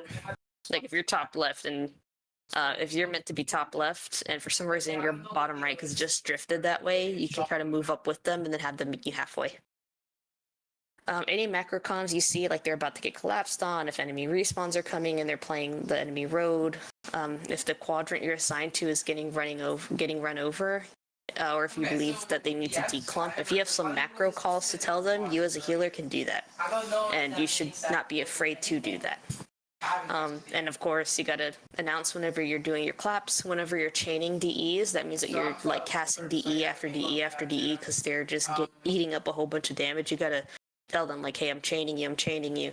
Like, keep going, keep trying to live. I'm pumping you right now. Like, I'm trying my best to get you out. I'm getting DEs back. Keep going. I actually had a bruiser that decided to give up on me. Because I wasn't telling him that I was giving him DEs constantly. So I just said like, hey, I'm going to DE you. And I kind of left it at that. And I was quiet afterwards. But I was actually giving them like 5 DEs in a row. And he kind of just stood in the clump and just died. And I was like, yo, I was pumping you. Why did you just stand there? And he's like, oh, I just accepted my fate on you. I didn't know you were healing me. And I'm just like, what? I just gave you like 5 of them. Did you not notice? And he's like, well, no, I'm just aping it at one point, and I'm like, okay, well, ever since then I added number 9. So, and then obviously we can't heal for whatever reason. You should tell them. And that's it for communication. Any questions? Any questions? Can we have all your documentation, please? Yeah. A copy of it. Sure. Any questions on communication? I have a lot to work on. A lot of communication to work on. Yeah, it can be hard. It's honestly, OPR, you can build some bad habits in OPR, don't get me wrong. But OPR, if you want to try doing your pots on cooldown, instead of wasting your regen pots in OPR, by like spamming those on cooldown as practice, put your mana pots where your regen should be, because manas are so cheap. Mm-hmm. And then practice that. And OPR is really great for communication practice. So you say where you're healing from. We've been doing a little bit of that too. Yeah. Really great for communication practice. and especially for communication among bruisers. I mean, if you see like one person that's like on the other side of the point and your other person is on the opposite side of point, you need to tell them to like come together and start playing together. Like, you are okay to do that. If you see something's wrong, you say it. And if you're wrong, you're wrong. They'll correct you. Hopefully they're not an ass about it. But if you're right, then you could be helping everyone out.